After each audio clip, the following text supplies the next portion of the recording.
deixar em inglês, tipo, para isto não bater.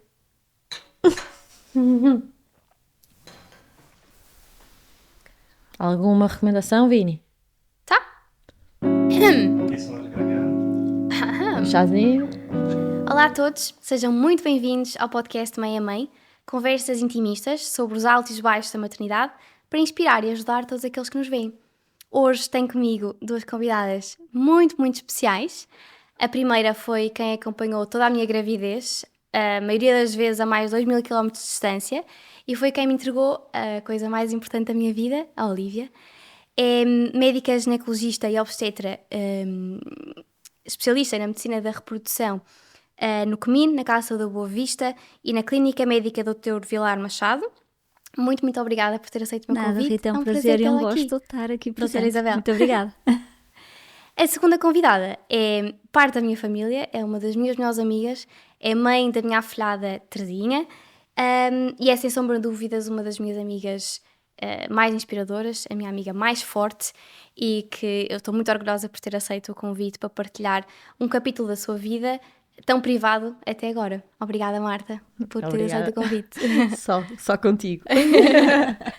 Então, esta conversa vai ser difícil para mim, primeiro porque as conheço muito bem às duas, e depois porque tenho tantas perguntas, espero mesmo não me esquecer de nada. Por isso, se lembrarem de alguma coisa, por favor, digam. Certamente. Acho que vai ser mesmo uma conversa muito gira. Muito bem. Doutora Isabel, começando por si, eu acho que é muito comum quando um casal novo, casa ou não casa, mas decidem engravidar, acha que deve haver um planeamento da gravidez? Certamente, sem ou dúvida. É deixar fluir? Não, planeamento da gravidez deve certamente haver, por um lado, para o casal perceber que a vida vai mudar, por outro lado, porque há uma série de coisas que é preciso preparar, do ponto de vista analítico, etc., e que a mulher tem que preparar. E depois, do ponto de vista médico, fazer algumas vitaminas previamente, mas fazer umas análises de pré-conceição são fundamentais, e depois sim, deixar fluir. O deixar fluir tem o seu tempo, mas deixar fluir, claro que sim. Com felicidade, naturalmente. E acha que uma gravidez mais tardia exige um planeamento diferente? E o que é para si uma gravidez tardia? Cada vez mais, na verdade, as gravidezes acontecem, ou pensa-se na gravidez numa idade um bocadinho mais tardia, seja acima dos 35 anos, talvez, quando se calhar já se tem alguma capacidade de vida organizada. Efetivamente, do ponto de vista social e do ponto de vista biológico, as coisas nem sempre correm da mesma forma. Não há que fazer um planeamento muito diferente, na verdade as análises que devem ser feitas são semelhantes, mas há que ter alguma atenção ao tempo que se permite fluir. Porque numa idade mais avançada sabemos que pode ser um bocadinho mais difícil chegar a uma gravidez e pode ser preciso um empurrão mais ou menos rápido. Sim. Por acaso, acho que é um tema muito interessante. Quando eu partilhei no meu Instagram que ia ter um episódio sobre fertilidade, tive algumas pessoas a dizer que já tinham mais de 30, mas que ainda não estavam preparadas para ser mães, ou porque não tinham o parceiro, ou porque não queriam simplesmente. Quando uma pessoa já passou os 30, os 32 ou quase os 35 e sabe que à partida não quer engravidar logo, deve fazer alguma coisa? Há coisas que pode fazer para... Aquilo que nós sabemos e que é cientificamente preciso é que a fertilidade tem o seu pico máximo entre os 25 e os 30, 31, 32, mas depois começa a entrar num nível de platô e depois a partir dos 35 há uma quebra abrupta e, portanto, deve haver efetivamente alguma preocupação, nomeadamente quando não há um parceiro, ou pronto. É possível, nem todas as raparigas pensam nisso, mas eventualmente é possível fazer criopreservação de ovócitos numa situação em que se pensa, eu quero mesmo muito vir a ser mãe, não tenho um companheiro, fazer uma criopreservação social, possível em qualquer clínica de fertilidade, mas vale o que vale, não é? Nem toda a gente está disposta a submeter-se a uma estimulação folicular e para fazer esse tipo de tratamento. Às vezes é aguardar o príncipe, a princesa, ou o que for, e cantar. Pronto, e e tentar perceber até onde é que se consegue ir. Mas claro que uma idade mais precoce é francamente melhor, claro que sim. E no tal planeamento da gravidez, existe algum período de tempo em que seja natural engravidar e a partir daí lançam o alerta, assim, médica? Lá está, dependendo da idade, considera-se que a infertilidade, ou seja, a não obtenção de uma gravidez espontaneamente, é definida a partir de 1 ano de atividade sexual regular e desprotegida, sem gravidez.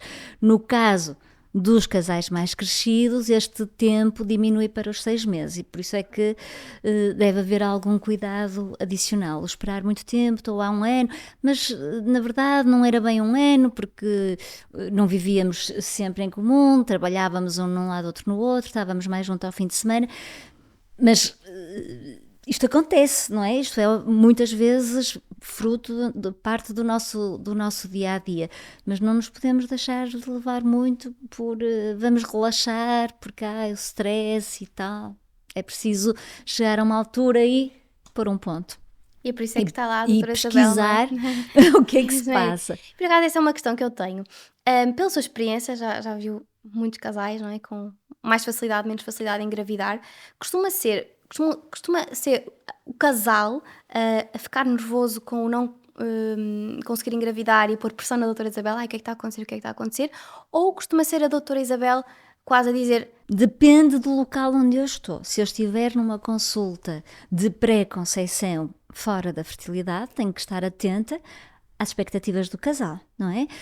Há quanto tempo estão a tentar? Fizemos análises de pré-conceição há 2 meses e o casal vem a uma consulta e diz, não consigo engravidar.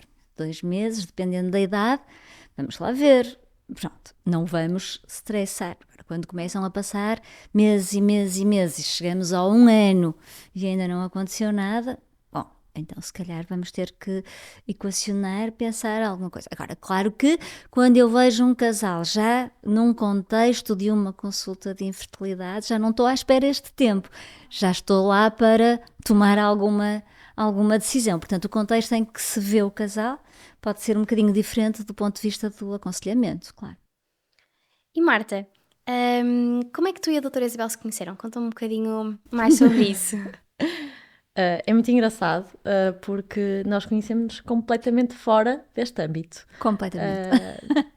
Mal eu sabia. É verdade. É engraçado. Seria um encontro tão feliz. Sim. Mas eu tive uma questão ginecológica, nada relacionada com fertilidade, e no público fui direcionada espontaneamente para a doutora Isabel. Portanto, Foi muito engraçado. Não escolhi. Certo, é verdade. Não escolhi. E, portanto, a doutora Isabel resolveu-me, na altura, a minha questão. E, portanto, foi a única pessoa que me resolveu uma questão que já vinha desde há muito tempo. E quando assim é, as pessoas ficam como referência, não é? E a verdade... E a verdade foi, quando eu comecei a levar esta questão e isto é um tema que, por acaso, também... é uma questão que eu tenho e que não era uma preocupação que eu tinha antes, que é quando é que devemos procurar uma ginecologista, nós mulheres.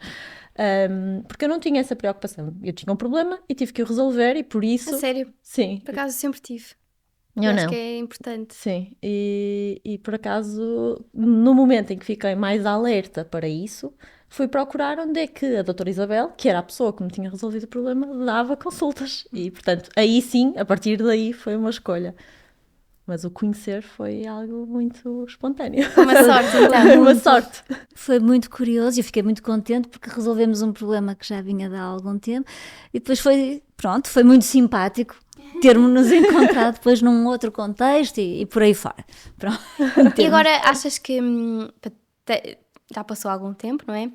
Muitas coisas passaram, já vamos lá. Para ti é importante esta relação médico-paciente? Achas que...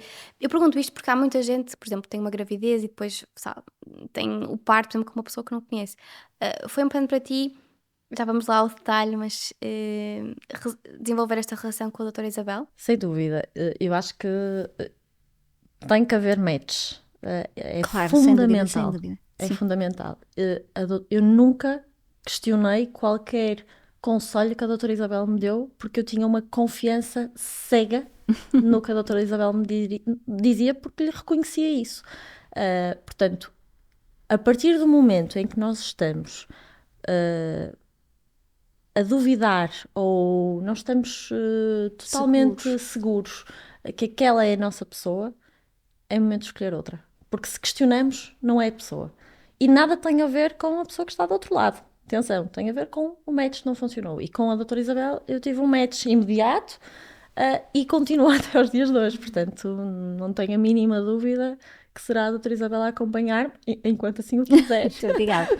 Sim, na verdade, eu concordo plenamente. E do ponto de vista do médico, também tem que se perceber que há essa segurança e que se transmite segurança e bem-estar, e que de parte a parte há confiança, lealdade e seriedade para poder dizer, olha, não estou à vontade com isto, não me sinto bem a responder-lhe isto, ou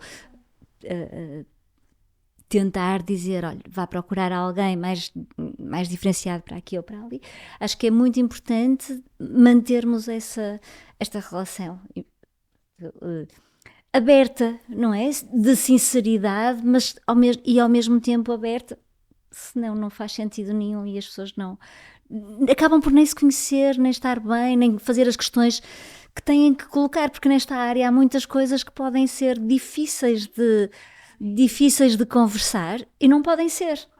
E isto a propósito da Marta dizer que as mulheres têm que ter um ginecologista, eu acho sempre que as raparigas devem ir a um ginecologista quando sentem que é importante, quando têm dúvidas e quando necessitam de algum esclarecimento, porque senão pode haver da parte da paciente ou alguma sensação de obrigatoriedade de estar numa consulta que na verdade não lhe dizia nada, e depois para o resto da vida é fundamental que a ginecologia seja uma coisa natural. Isso realmente é um tema muito... Faz parte de toda a vida, sempre. E, portanto, se for forçada à primeira consulta, vai ser sempre um drama. E como é que foi o teu planeamento, Marta, da gravidez? Queres contar um bocadinho como é que tudo aconteceu? Sim, do que me lembro.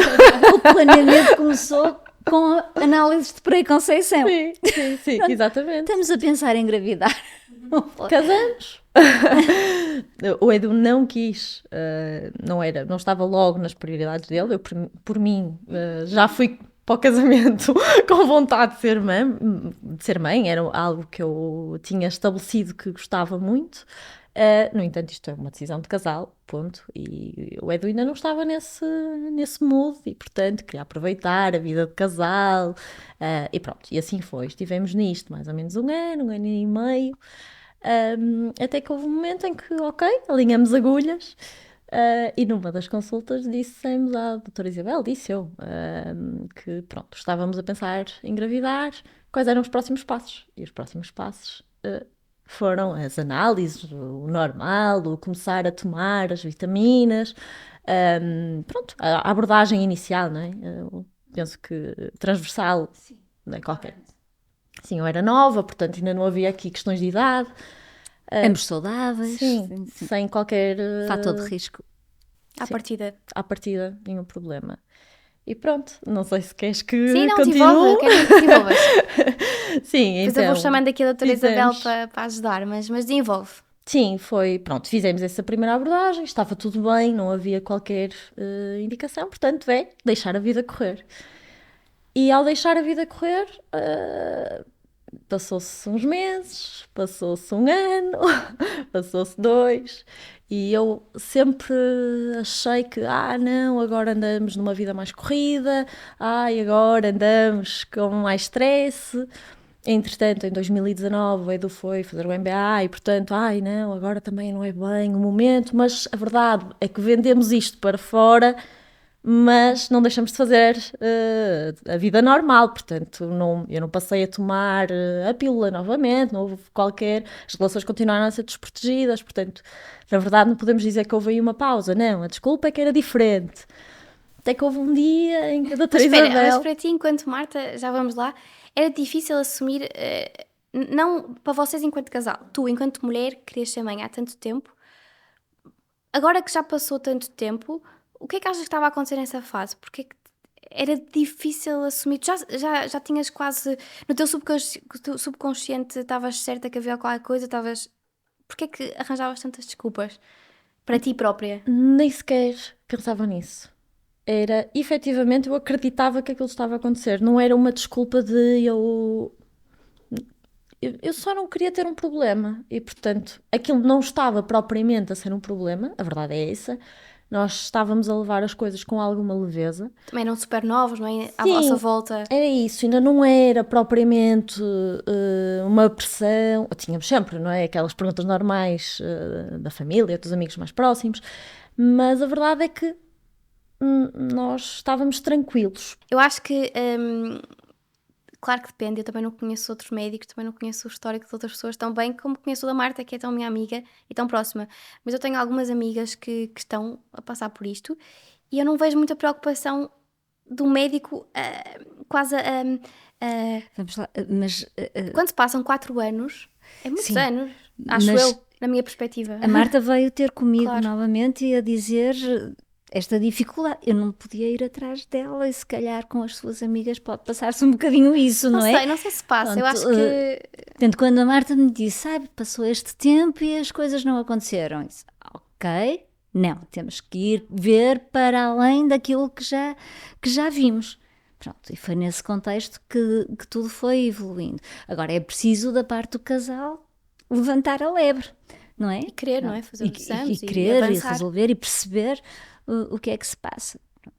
E depois é muito importante, mais uma vez, a tal confiança e a tal abertura para se conversar bem e não estar com o cuidado de não vou dizer isto porque se calhar não é bem assim. Não, tem que Claro, São do os casal cenários. nesse São os cenários. permitir que, exato, que todos os cenários possam ser incluídos na conversa. Claro. E pronto, e depois dessa conversa da doutora Isabel, vocês fizeram mais exames. Não quero entrar em pormenor quais exames fizeram, nem qual foi o diagnóstico ao certo. Mas quando vem um diagnóstico, como é que se dá a notícia, doutora Isabel? De que efetivamente existe um problema? Eu acho que tem que se dar a notícia com a maior tranquilidade, significa que, ok, as coisas não estão a acontecer porque de facto existe qualquer coisa que não está bem, explicar com clareza o que é que não está bem e informar os passos a dar, que empurrões podem acontecer para aquela situação ou para a situação que nos aparece. E ir tentando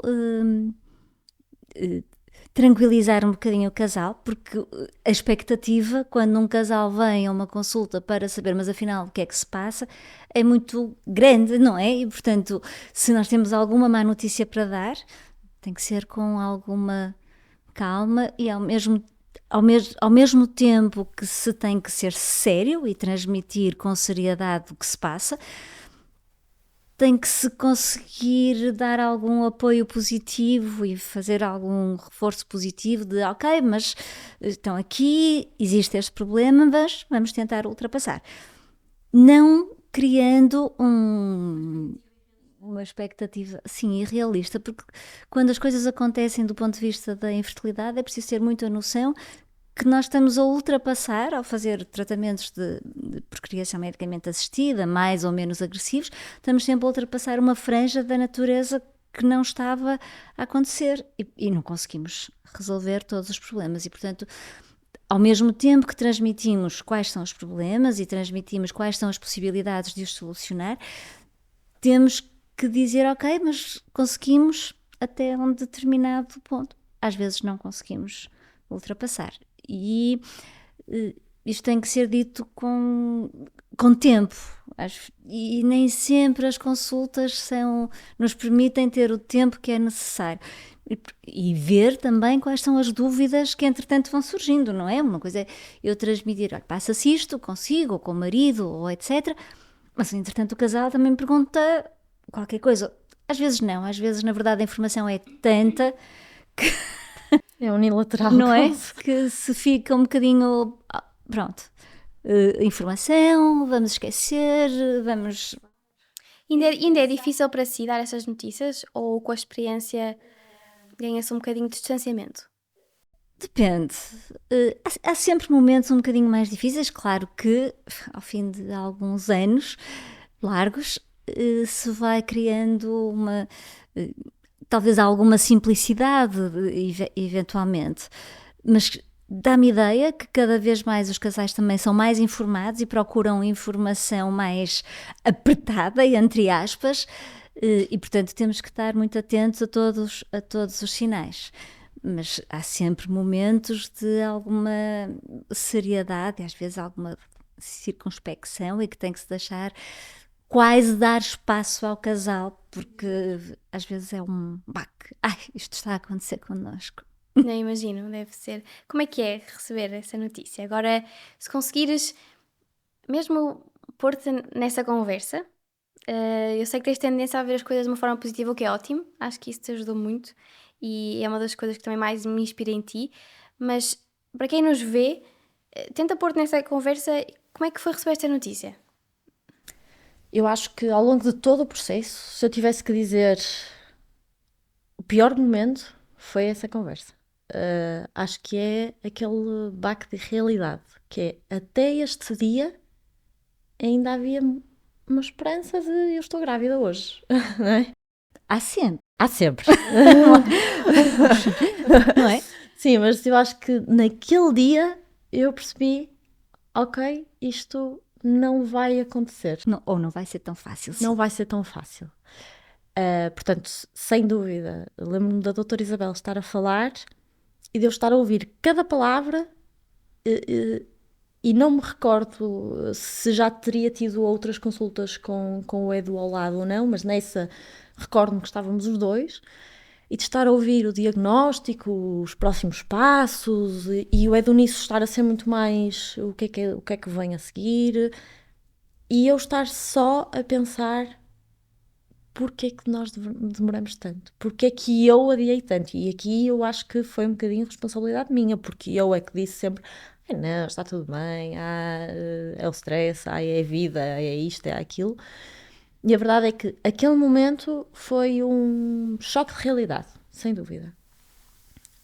Lembro-me de sairmos da consulta e acho que nesse dia não falámos mais sobre o tema. Foi, vamos gerir isto. Já sabíamos os próximos passos, sabíamos que era um processo longo, que eu acho que isso também é um tema que é, ok, temos um diagnóstico e ou vamos para o privado e pronto, e segue os trâmites normais, ou no público, o público tem limitações, há uma lista de espera, é difícil, não é? Portanto, essas questões tinham que ser todas consideradas, portanto, é o saber, não é nada imediato. Nós temos um problema, está aqui a solução e a possível solução, exatamente, que pode chegar a bom porto ou não. E esse é um tema que eu já não me lembrava, honestamente, mas que o Edu falava, que é a questão das percentagens, e que a doutora Isabel nisso... Das probabilidades, não é? Sim, das probabilidades. a percentagem exata dos 30%, ouvir 30% O que é que são os 30%, doutora Isabel? 30% de taxa de sucesso num tratamento de PMA de segunda linha, não é? Pronto, lá está. Nós tentamos ultrapassar um bocadinho a fertilidade natural, mas conseguimos chegar lá em 30% dos casos, ou seja, a maioria dos casais que nos procuram, na verdade, não conseguimos, infelizmente, resolver esse problema e isso é dramático. Sim, continua a ser. E dar uma notícia menos simpática é sempre mau. Mas ouvir isto e ouvir que naturalmente é quase impossível, portanto, por aqui não vamos falar de probabilidades, não é? E pela solução possível, tem uma porcentagem de 30% de sucesso. E ouvir isto acho que é aterrador. Portanto, nós saímos da consulta e tivemos que gerir só. Tínhamos os nossos caminhos. Portanto, acho que é mesmo crucial ouvir o diagnóstico da boca de um médico que confiamos e ouvir os dois. o casal tem que estar nessa consulta, porque a percepção, se eu chegasse a casa e se fosse eu a dar a notícia ao Edu, metade da informação tinha ficado no consultório. Eu não saberia, Claro, porque sim, eu sim. absorvi aquilo que era importante para mim. E o Edu absorveu coisas completamente diferentes. Portanto, essa consulta eu acho que é fundamental ir o casal. E como é que digeres nos dias seguintes? Ou seja, eu imagino, acho que não consigo imaginar, mas o momento da consulta, acho que o descreveste bem. Mas os dias seguintes, depois, ok, isto aconteceu, como é que se digere? Como é que se. Eu acho que há um luto.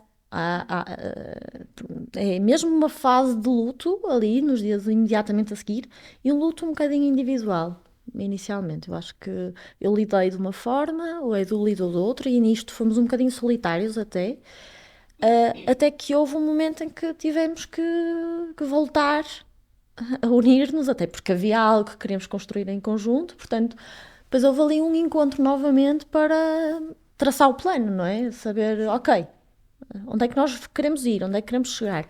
Mas ali a primeira fase eu acho que é um luto e que tem que acontecer. Colocarmos o processo, e a doutora Isabel falava há pouco, e isto para mim é muito importante, que é, temos que ser positivos, sem dúvida, mas realistas, são 30%. Portanto, isto é uma percentagem, vale o que vale, Claro, claro. mas isto está lá, não é? E vai pesar ao longo de todo o processo. Mas o ser positivos, porque senão não vale a pena, não é? Temos que ser. Acreditar que vamos alcançar aquele objetivo. E depois estar realistas que, se não alcançarmos, quais são os caminhos para onde estamos dispostos a ir. E no teu caso, tu contaste logo à família, aos amigos. Depois também quero perguntar à doutora Isabel se aconselha ou não se mete e é uma decisão do casal. Nós não contamos a ninguém. Mesmo. Havia ali uma fase inicial em que nós precisávamos até de saber, de dar significado. Nós não tínhamos ainda aquilo estruturado para nós, portanto não nos fazia sentido passar para fora. Primeiro precisávamos de resolver, porque nós.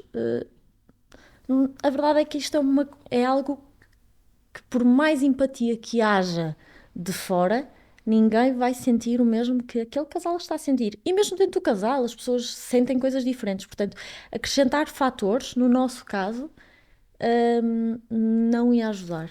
Até porque íamos estar a ter que lidar com as fragilidades que inevitavelmente os outros iriam sentir também. Eu penso os meus mães, pais, não é? exatamente, os pais, Os pais. do Edu. Portanto, era algo que nós não queríamos passar para fora nessa primeira fase. Inevitavelmente depois teve que ser, Mas teve que ser, quando é que foi esse momento? foi passado muito tempo. Eu acho que já tínhamos feito o primeiro tratamento. Quando passamos isto para a família, eu acho que as primeiras pessoas que souberam foram as 3 madrinhas da Teresinha, por algum motivo, não é? Mas a verdade é que isto foi um processo solitário. Solitário em casal. Porque assim o entendemos. Não por sentirmos fosse o que fosse, mas porque nos fazia sentido. E a doutora Isabel em consulta fala sobre isso? Ou Sobre a projeção, a exteriorização eu acho que essa é qualquer coisa que tem que ser decidida pelo casal e não me meto em absoluto.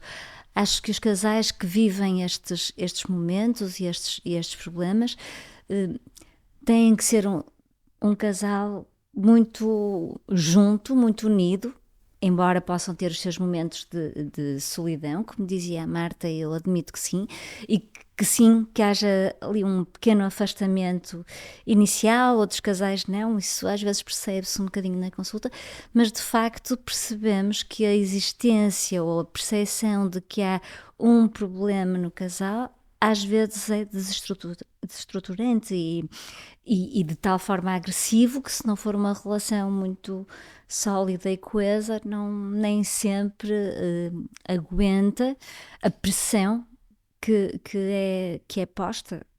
eu diria às vezes, mesmo quando essa relação é forte e coesa, eu acho que é um tema tão.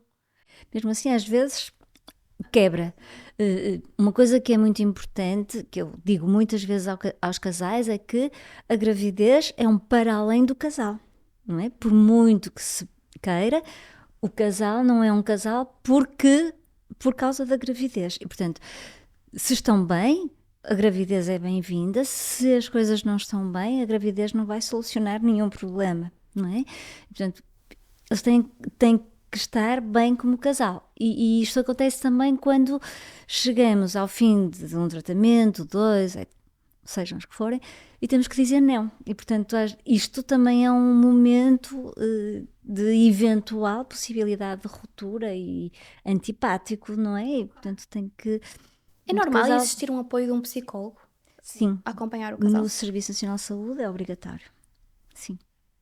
Haver apoio de psicologia quando temos que avançar para tratamentos de segunda linha, e muitas pessoas... E isto são tratamentos agressivos, são situações de diferentes agressividades. São agressivos do ponto de vista físico, não é? São agressivos do ponto de vista emocional, quer para cada elemento do casal, quer para o casal no seu conjunto. Do ponto de vista emocional também para a família, não acontece, o que é que se passa, não nos dizem nada. E essa gestão eu acho que é da exclusiva responsabilidade do casal. Não, acho que nunca me meto nessa decisão, acho que nem devo. E é agressivo do ponto de vista económico também, não é? Portanto, há aqui muitos fatores que é preciso ter sempre em conta. Para o casal, Marta, como é que se lida em casal? Portanto, já explicaste que no início vocês os dois precisaram de um bocadinho de distanciamento, mas não foi distanciamento um do outro. E isto foi... Eu precisei de lidar da minha forma e ele lidou de uma forma completamente diferente. Mas sempre... Para nós foi sempre claro que isto ia ser vivido em casal. Portanto, o aproximar era um bocadinho na forma de, ok, eu já fiz o meu luto, tu já fizeste o teu, e agora vamos unir-nos e traçar o plano. Portanto, para nós isto foi fundamental, o fazer quase que... Até onde é que nós estamos dispostos a ir? Eu não acho que seja possível, num processo destes, a relação ficar morna. Eu acho que é extremista sempre. Ou vai aproximar muito o casal, ou vai ser fraturante e o casal não vai resistir a isto. Portanto, no nosso caso, tendo esta consciência, mesmo sem ter passado por isto, para nós foi muito importante traçar logo até onde é que nós estávamos dispostos a ir, qual é que seria o nosso limite. Para nós era claro que não era possível fazer ciclos e ciclos e ciclos de tratamento. Para nós estava claro que fisicamente não queríamos passar por isso, emocionalmente não queríamos passar por isto. Falamos de todas as hipóteses, falamos da adoção, falamos de tudo. Antes de começarem? Antes de começar. Isto tudo foi antes de começar. Depois de vivermos aquela fase inicial do luto, ok, pensando no futuro, e para nós isto é importante, não sou dona da verdade, mas para mim era fundamental, e eu ter o distanciamento, porque depois de iniciar o processo já estamos lá, já estamos com as hormonas todas, claro. Portanto já é mais difícil. Já é mais difícil, portanto este distanciamento para nós era muito importante. E portanto fizemos logo ali a definição e a consequência disto tudo era, o pior cenário era ficarmos com o amor da nossa vida para o resto da vida, os dois, sozinhos. E não podemos dizer que isto é mau, não é? Portanto... Mas consegues ver isto na altura? Consegues ver essa positividade na altura? Conseguias olhar para o Edu e pensar, é suficiente? Eu lembro sempre. Não estou a dizer que não queria muito ser mãe. Isto para mim era um dado adquirido. Eu queria muito ser mãe e o Edu usa muita expressão de nós nascemos para isto, não é? Nós temos tanto amor para dar que não podemos ficar com ele só para nós. Portanto, tem que haver alguém que queira receber. Tem que haver alguém que eu queira receber. Portanto, nós sabíamos que inevitavelmente, de alguma forma, nós íamos ser pais. fosse da forma que fosse. Vocês são incríveis. Mesmo. São mesmo. Acho que é super difícil ter essa visão e eu testemunhei o processo e sei que isso é verídico. Que vocês sempre tiveram essa abordagem e acho mesmo que foi chave para o vosso casamento. Não digo para terem a Terezinha, obviamente, mas para o vosso casamento, para estarem tão felizes hoje. Eu não acho que isto em momento nenhum tenha fragilidade do nosso casamento. Nunca. Pelo contrário, acho que nos aproximou imenso, tornou-nos mais, que já éramos, mas tornou-nos mais preocupados com o que é que tu estás a sentir, de que forma é que estás a lidar com isto. Portanto, tirando aquela fase inicial em que tivemos que digerir, a verdade é que depois disto foi tudo muito vivido. Eu não fui a mais nenhuma consulta sozinha, nunca mais. Portanto, isto diz muito, seriam consultas normais, não é? E a doutora Isabel viu isso? Viu essa proximidade? Perfeitamente, sim, consegue-se perceber bem. Às vezes nem tanto, mas no caso da Marta Era claro. Era claríssimo, não é? Era muito, muito, muito transparente. Sim, e consegue. Eu acho que tenho ideia que se vai conseguindo perceber as fragilidades e o apoio mútuo ou não. Sim. E no caso da Marta, eu não sei o termo técnico, portanto foi uma FIV, é assim que se diz? Foi um tratamento PMA. Mas quais é que são os processos? Quais é que são as etapas? As etapas normais. Sim. No meu caso, tivemos que fazer... Na verdade, o estudo inicial de um casal que não engravida, não é? De novo análise. Mas a partir do diagnóstico. A partir do diagnóstico, definir qual o tratamento a fazer. No caso, o tratamento a fazer era um tratamento de PMA de segunda linha e, portanto, era explicar o que é que se passa, o que é que se faz, o que é que isso implica em termos de medicação, como é que é feita, quando é que é feita. E desse processo, tu lembras-te de alguma parte tenha sido mais difícil ou mais dolorosa? Eu acho que, pelo menos eu não tinha noção de como é que... As fases, o que é que se fazia em cada altura. Fiquei...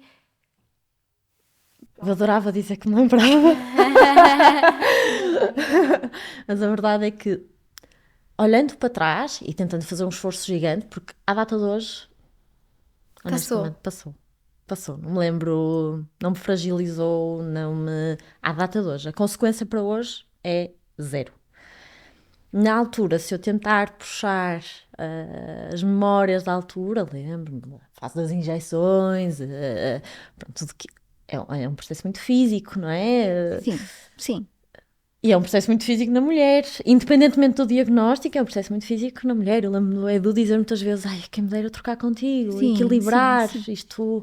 É duro, é duro, não é? A gravidez já é natural, já é um processo duro para a mulher, não é? Neste caso em que é necessária intervenção, ainda é... Intervenção... maioritariamente na mulher, independentemente, como dizia, do diagnóstico, sim, não é? Portanto, sempre estimulação folicular, etc. Sim, é difícil. É doloroso, não é? Tem aquelas questões todas, pronto. Eu não era uma pessoa propriamente fã de agulhas, portanto, temos todas... Eu acho que não é muito comum falar sobre isso, sabes? Eu acho que quando as pessoas vão para o processo, vão um bocadinho... Exato, nunca ouviram falar, agulhas, mas agulhas onde? O que é suposto fazer, percebes? Por isso eu acho que é bom essa informação e as pessoas irem preparadas, por isso é que te perguntei. Quando a doutora Isabel, quando definimos o tratamento, e a doutora Isabel falava das medicações e quais são os próximos passos, eu lembro-me de determinada altura, mas é injetável, é comprimidos, e sou eu que dou as injeções. Pronto, porque a verdade é que nós não estamos... Eu era totalmente ignorante neste tema. Totalmente ignorante. E só na mudança de casa recente, eu guardei todas as agulhas, é que vi a quantidade, não é? Aquilo tudo junto numa caixa, a quantidade de coisas que tu tens que auto-administrar ou pedir. Por exemplo, o Edu foi super participativo nisso. Era ele que me dava as injeções todas na barriga e pronto. Sabes que é uma forma de partilhar, não é? Exatamente. Para ele era mais doloroso dar uma injeção do que para mim estar a recebê-la. Não tenho a mínima dúvida. Ele fazia a contagem do 1, 2, 3 para ele, não era para mim. Porque aquilo fragilizava-o imenso e sentia que me estava a magoar. E pronto, era o que era, não é? Portanto, acho que isso é uma preparação Mas é importante essa união e partilha, sim. Sim. Foi uma coisa muito vivida a dois. Claro. É o que é. Claro, Eu lembro claro. de, houve uma, por aquilo tem horas, tinha que ser sempre à mesma Sim, hora, mais ou portanto, menos, sim. eu lembro-me de, houve um dia que ele não ia estar em casa àquela hora e que ia ser um filme, e nós fizemos videochamada para ele ver, eu a fazer, porque realmente era uma coisa muito, pronto, depois, como tudo, passou a ser rotina, portanto, E já... tem impacto no corpo? Tu vias visualmente? Sim, tinha nódoas Engordaste? negras. Mas engordaste? Estavas Engordei inchada? bastante, Sim. sim. Tem algum impacto, são doses hormonais circulantes significativas, não é? Portanto, sim, tem algum impacto no humor, no peso, No peso às imenso. vezes, que depois regride, mas sim. Nessa fase, alguém te perguntou se estavas grávida? Como estavas um bocadinho mais inchada? Todos os dias. Eu lembro-me. Isso, Olha, não sabia a resposta quando perguntei, todos os dias. mas imaginei que sim. Eu lembro-me. E as pessoas. Atenção, quem nos pergunta normalmente são as pessoas mais próximas. Por regra, é assim. E a verdade é que isto é cultural, portanto, não acho que seja por mal, não é. A verdade é que não é por nos perguntarem 20 vezes se estamos grávidas que vou engravidar mais rápido. Portanto, isto também é algo que nós temos Sim, que isso é muito importante. perceber. Mas os pais, os meus, os do Edu, os tios, Mesmo os os amigos, não? amigos. Eu lembro-me de chegar uma vez a um sítio, a um jantar, e me levantarem a camisola. E eu não estava grávida, logicamente. Há dias em que tu geres melhor, há dias em que tu geres pior, e eu passei a brincar com a situação. Nessa altura? Nessa altura já estava, acho que com uma capa,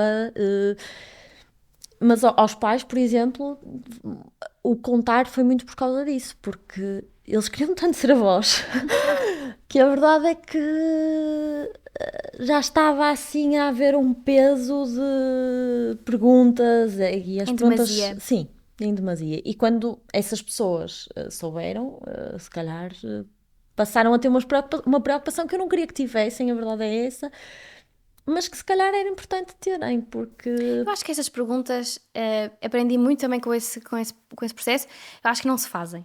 Acho mesmo, acho que não se fazem essas perguntas. Não se pergunta se está ninguém grávida, sabe. Ninguém sabe o que vai na quando é que casa querem de ter cada um. filhos, estás a tentar engravidar. Tu queres É ter tão filhos, privado. tu queres ter filhos. Há pessoas que não querem, Não querem. e está tudo Tudo bem.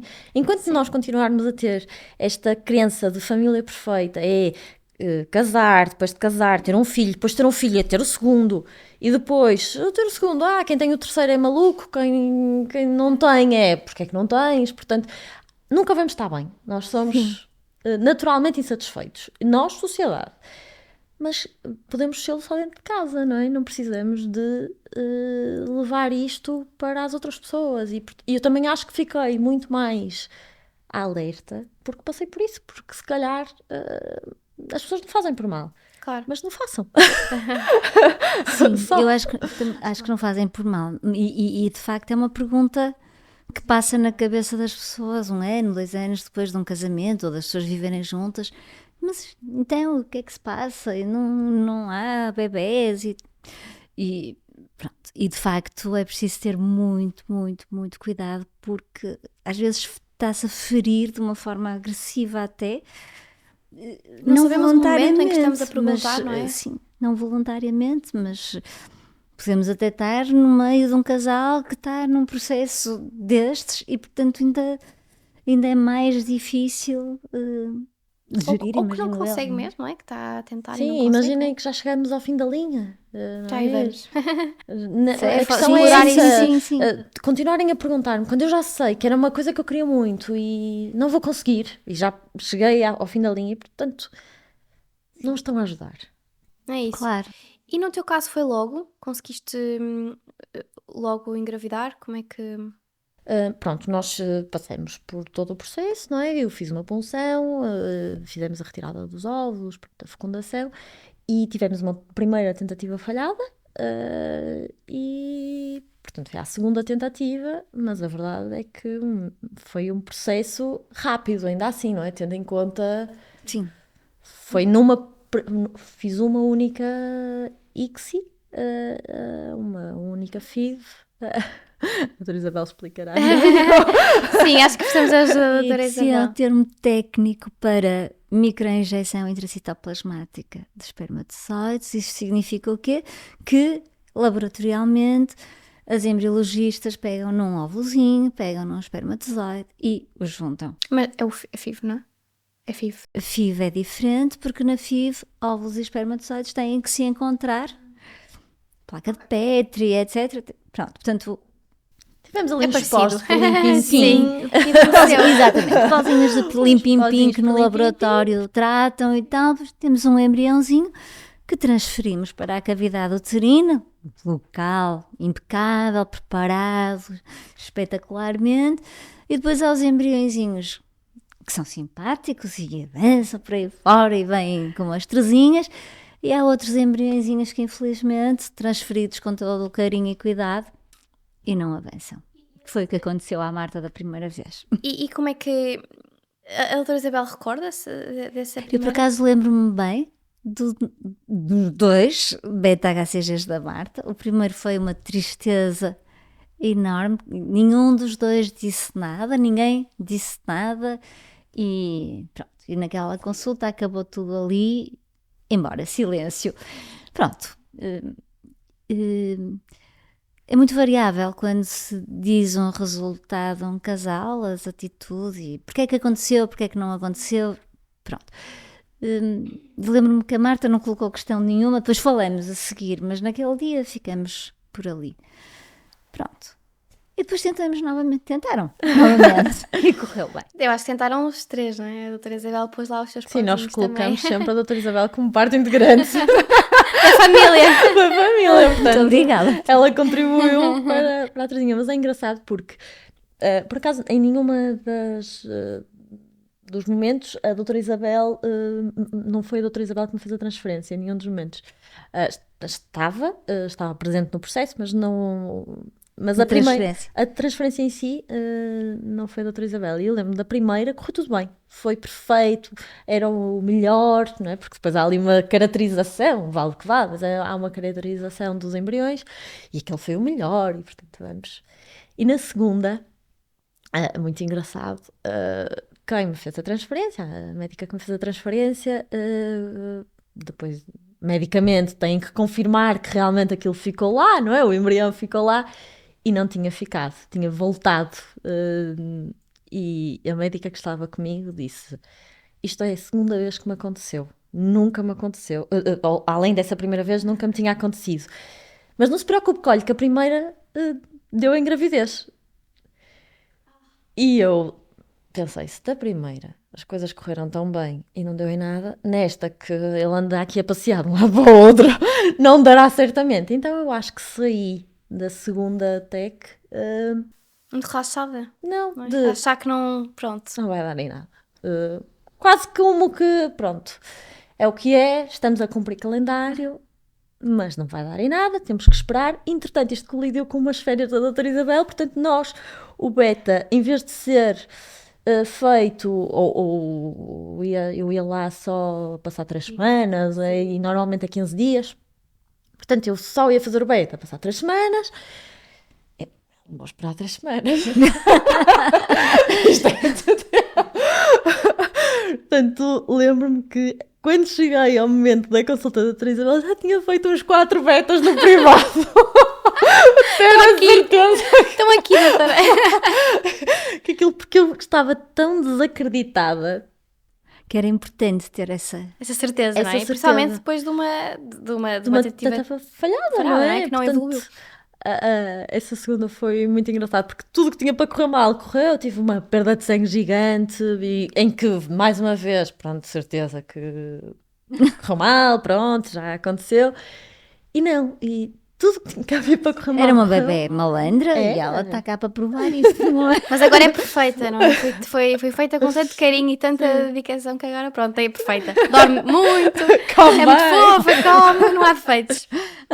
É mesmo fofa. Fogo, uau.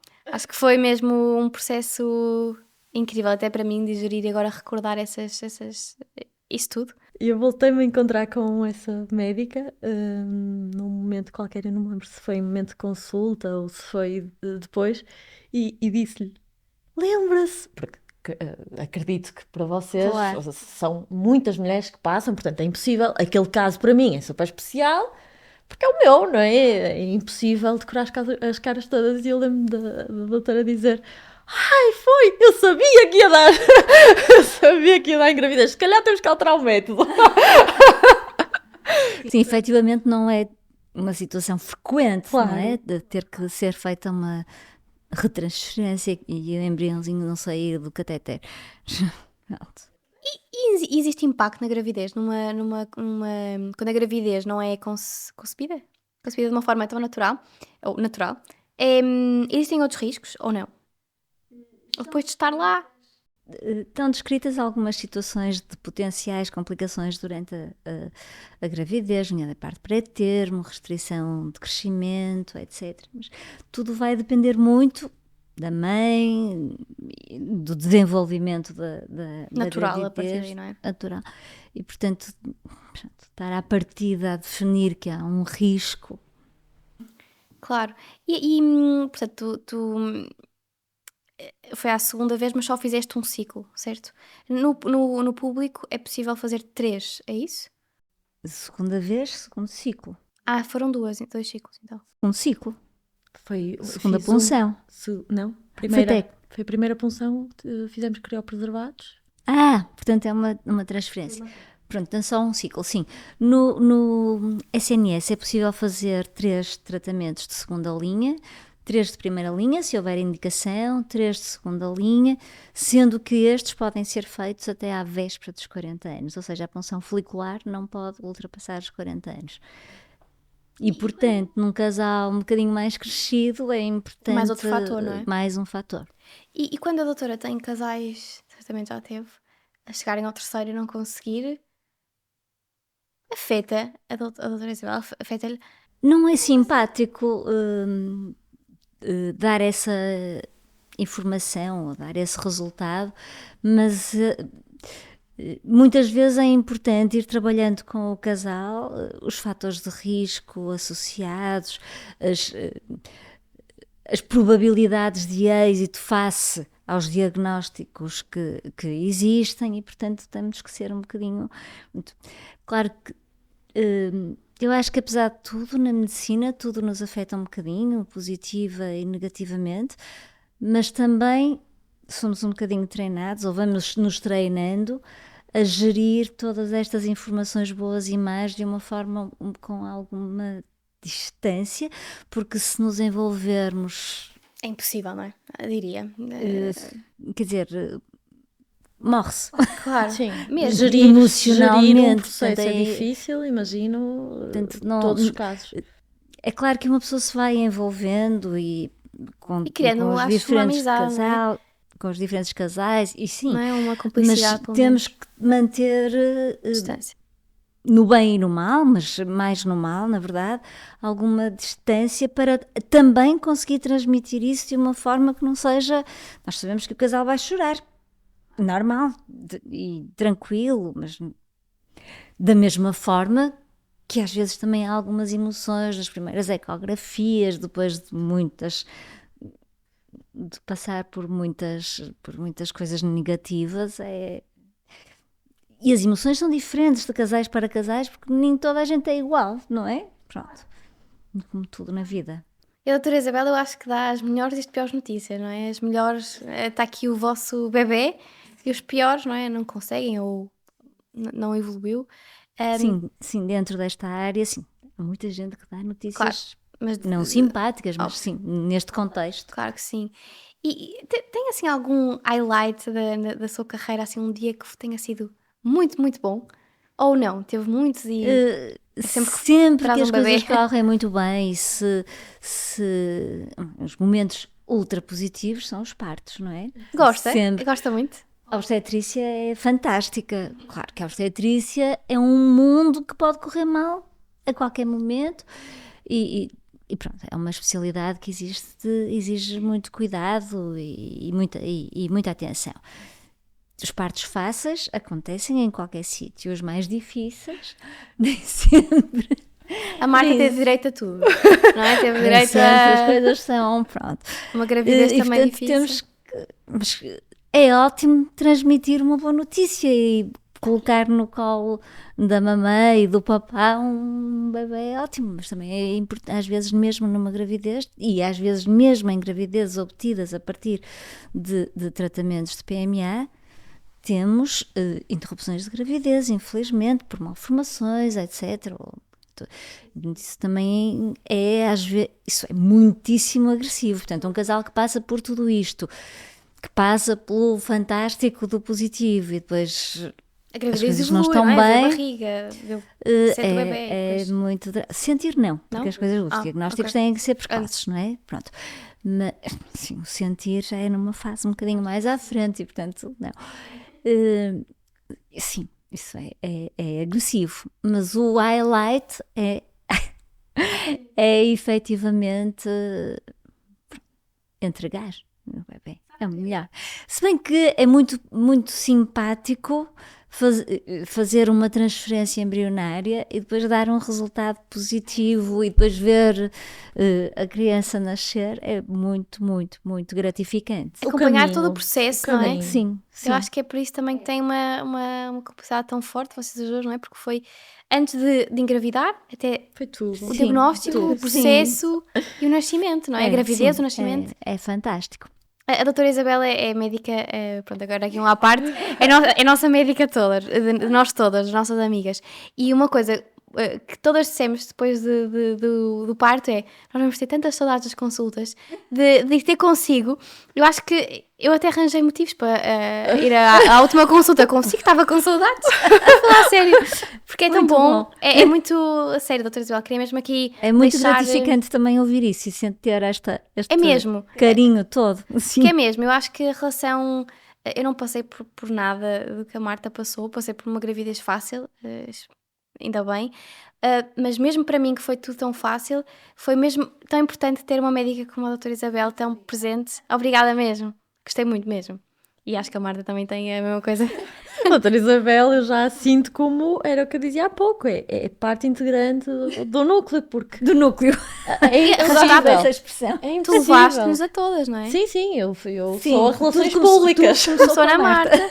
E acabou em mim para já. E muito tempo antes, e muito tempo antes. Sim, sim, É verdade, sim, Muito sem- tempo antes. Engraçado, é engraçado É o destino. esta evolução. Sim, por isso é que a ginecologia obstetrícia é uma especialidade tão, eu acho, não é? Sou, Tão boa. pronto, é suspeita. fantástica. Eu gosto imenso. E a Marta, agora sem te querer pressionar muito, mas se tivesse que dar assim um conselho, alguém que esteja a passar pelo processo, portanto, pode haver tantas ramificações, mas pelo diagnóstico de, ok, de uma forma natural não vai ser possível, muito provavelmente, o que é que tens a dizer? Qual será assim o teu maior conselho? Olha, primeiro, acho que as coisas são vividas de forma muito diferentes pelas pessoas. Portanto, o conselho vai ser sempre muito baseado na minha experiência. E se eu, olhando para trás, voltasse a passar por tudo, a única coisa que faria diferente era não ter esperado tanto. Portanto, o está tudo bem, não estar tudo bem. E quanto mais cedo soubermos que não está tudo bem, mais cedo vamos começar a fazer alguma coisa para tentar que esteja tudo bem. Portanto, eu acho que o conselho é procurem ajuda, identifiquem se realmente há um problema e quais as soluções para esse problema, porque o desfecho pode ser o pior. Mas mesmo nesse desfecho, tentem encontrar o melhor, porque o melhor pode ser a pessoa que está ao vosso lado e tentem encontrar alguma coisa que preencha esse vazio, que pode nunca ser preenchido. Atenção. E voltamos ao mesmo, isto é, cada um sabe de si Mas no meu caso, isto foi fundamental. A única coisa que eu faria diferente era ter ido mais cedo. Ter procurado diagnóstico mais cedo. Ok, obrigada. Gosto muito de ti e obrigada às duas. Foi um prazer tê-las aqui. Espero que tenham gostado. Adeus.